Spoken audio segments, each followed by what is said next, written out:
नमस्कार, जेविज किचनमध्ये आपलं सर्वांचं स्वागत आहे. चला रेसिपीला सुरुवात करूया. आता एक वाटण करून घेऊया. अद्रक टाकलं, लसण टाकला, त्याचबरोबर हिरव्या मिरच्या पण टाकून घेते आणि त्यात मी हे कोथिंबीर पण घालून घेतलेले आहे. आता हे न पाणी टाकता आपण हे ग्राइंड करून घ्यायचं. बघा, अशा पद्धतीने हे ग्राइंड झालेलं आहे. पाणी आपण थोडंसुद्धा पाणी याच्यामध्ये टाकलेलं नाही. आता हे वाटण तयार करून आपण बाजूला काढून ठेवूया. बघा, 1/2 किलो वांगे घेतले. वांगे स्वच्छ करून धुवून आणि त्याचे बारीक काप करून घेतले. गॅसवर कुकरचं भांडं ठेवून दिलं, त्यामध्ये तेल ओतलं आणि तेल आता गरम झालेलं आहे. त्याच्यामध्ये मोहरी टाकली, मोहरी तडतडली. आता जिरे पण टाकून घेतले. बघा, आणि आता हे आपण वाटण केलेलं आहे, हे वाटण मी याच्यामध्ये घातलेलं आहे. आता हे तेलामध्ये छान व्यवस्थितरित्या फ्राय करून घ्यायचं.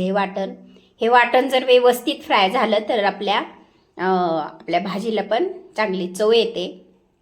आता हळद टाकून घेतली, कढीपत्ता टाकून घेतला. हे पण आता व्यवस्थितरित्या मिक्स करून घ्यायचं. आणि आता हे आपले वांग्याचे काप काढून ठेवले, पाणी काढून मी ह्याच्यामध्ये घालून घेत आहे.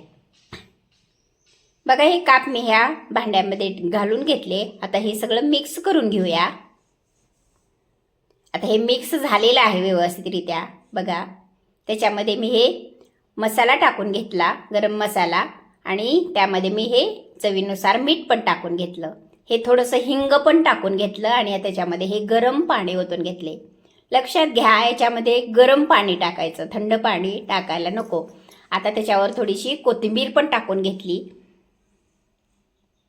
तर हे कोथिंबीर टाकल्यामुळं सगळ्या भाजीला व्यवस्थितरित्या खमंगपणा येतो, त्यामुळं आपण त्याच्यामध्येच कोथिंबीर टाकलेली आहे.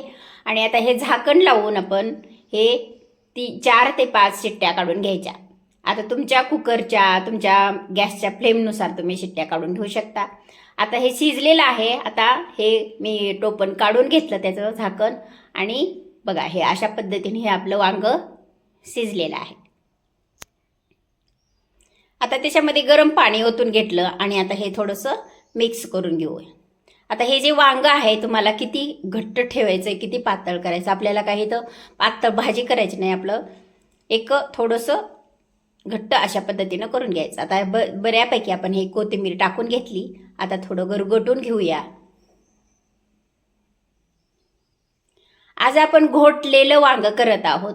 आपण डाळ भाटीसाठी जे वांगं करतो ना, त्या वांग्याची रेसिपी मी आज केलेली आहे. आपली रेसिपी तयार झालेली आहे. चला सर्व करून घेऊया. एक बाउल घेतला, त्याच्यामध्ये हे मी सर्व करून घेत आहे. लाईक करा, शेअर करा, सबस्क्राईब करा, कॉमेंट करा. खात राहा, मजेत राहा, खुश राहा, आनंदी राहा. चला मग भेटू पुढच्या व्हिडिओमध्ये. धन्यवाद.